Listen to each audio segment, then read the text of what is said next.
As we near the end of 2018, we now have the opportunity to take stock and establish how the region's project pipeline stands at the moment across the major sectors, which are infrastructure, oil and gas, and the urban sector.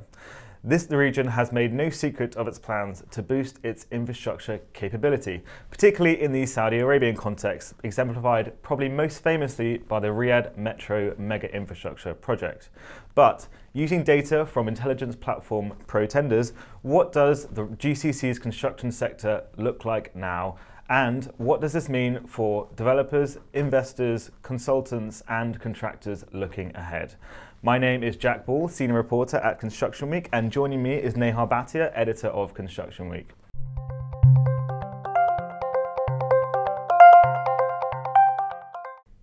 So Neha, ProTenders defines the infrastructure sector as being made up of aviation, energy, transport, and other heavy engineering projects. Now, excluding projects on hold, according to ProTenders, the sector is valued at $1.14 trillion. That's 42% of the GCC's total $2.72 trillion total project value figure. I mean, what are your thoughts on those figures for the region?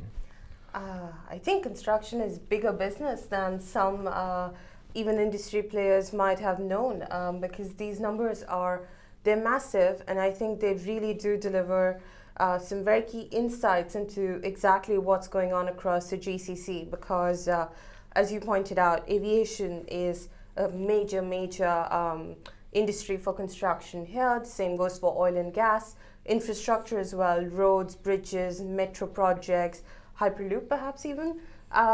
So I think when you put that all together, I mean, we realize the scale of it qualitatively, that, you know, this is a period of change for the GCC's not only urban fabric, but also the construction industry. But when you put that number on it, I think it just gives it a new level, a new context that really does make sense and adds up. No, absolutely.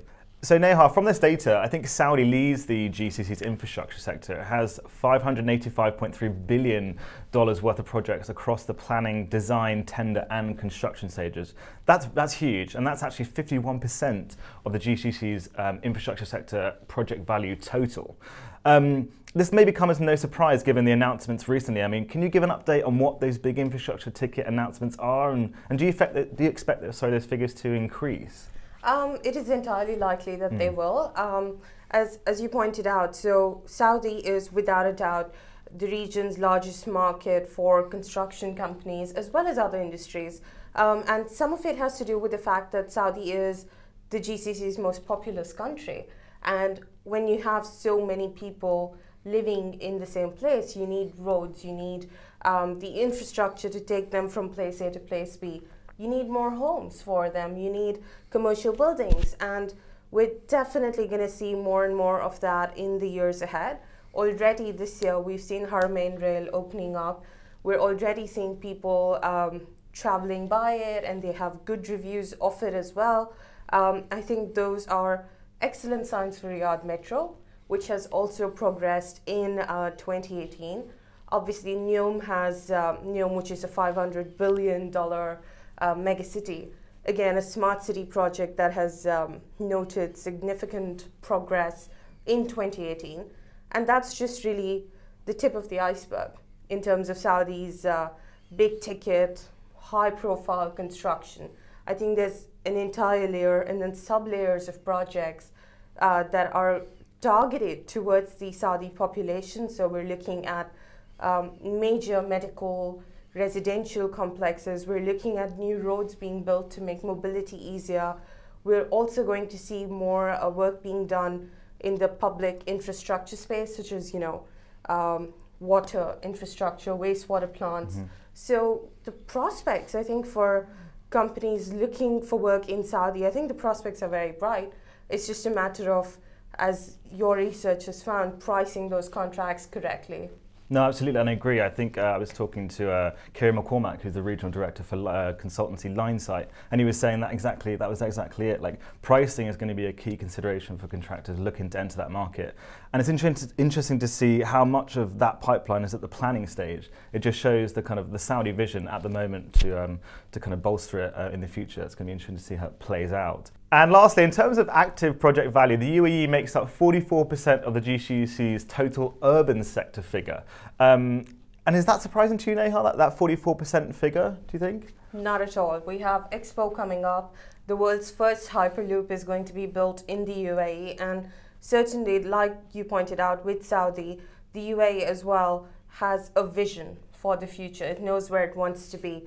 There's definitely a focus on technology and innovation and kind of becoming a hub for not just, in fact, technology-driven schemes, but also cultural, projects. And I think certainly Expo is going to help that, but Expo is just going to be the beginning of the UAE's sort of journey in terms of what it builds next and what it next showcases to the world.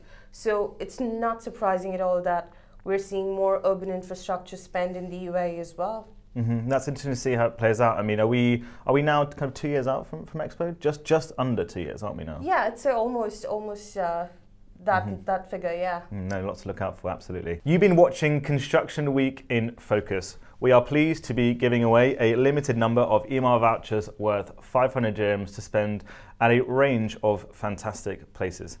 To get your hands on one of these vouchers, it's very simple. Please subscribe to our YouTube channel, like a video, leave a comment and share it with all your friends. And winners of this will be contacted directly by the team here at Construction Week. And don't forget that we publish new episodes every Tuesday at 9 AM. Until then, thank you for watching and goodbye.